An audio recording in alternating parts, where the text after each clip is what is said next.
captain of a Royal Navy warship in the Red Sea has told the BBC that the attacks are becoming more deadly, with the Houthis in Yemen launching more ballistic and cruise missiles which are harder to defend against. We begin our story in the turbulent waters of the Red Sea, where a growing shadow now haunts one of the world's busiest shipping routes.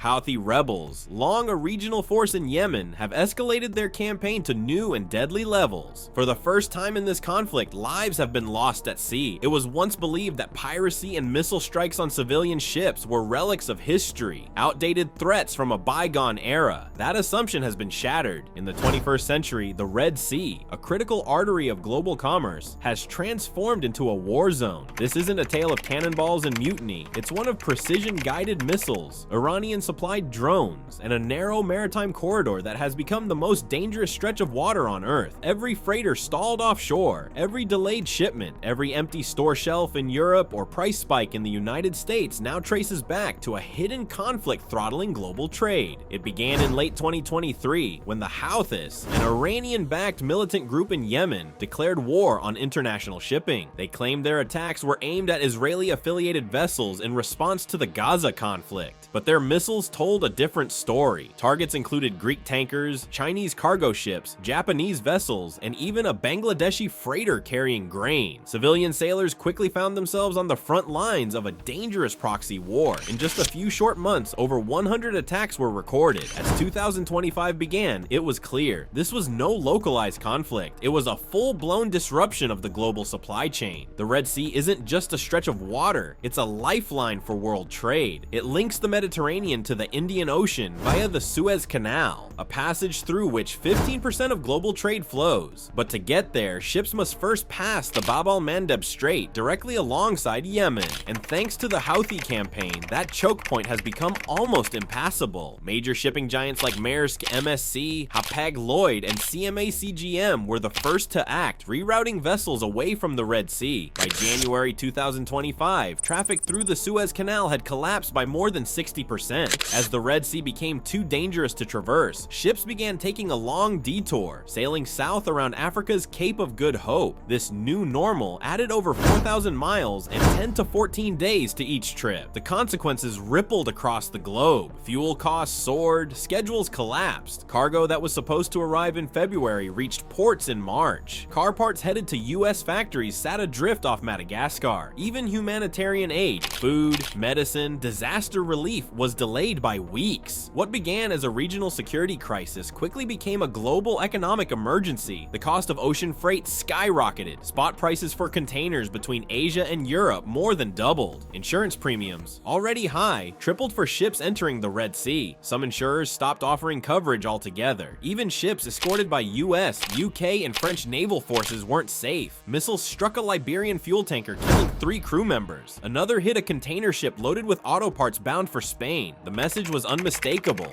Nowhere was safe. Retailers were the first to feel the pinch. Adidas, Samsung, IKEA, and Target all reported inventory delays. In Vietnam, footwear factories sat idle, unable to receive materials. In Europe and the Middle East, automakers like Toyota, Suzuki, and Michelin shut down plants temporarily. Why? Their parts were stranded in the Indian Ocean. Consumers soon noticed too. 2-day delivery became 5-day. Prices on electronics, appliances, and household goods crept higher. In Europe, grocery chains warned of shortages in tropical fruits and spices sourced from East Africa and Southeast Asia. In the US, retailers sounded alarms over late arriving spring inventory. The bottleneck was impossible to ignore. The energy sector wasn't spared either. British Petroleum and Shell rerouted oil tankers around Africa. Liquefied natural gas shipments from Qatar, usually bound for Europe, now take weeks instead of days to arrive. What was once a 9-day journey stretched to 23. The result? Soaring energy costs. Southern Europe reported steep increases in electricity prices as a direct consequence.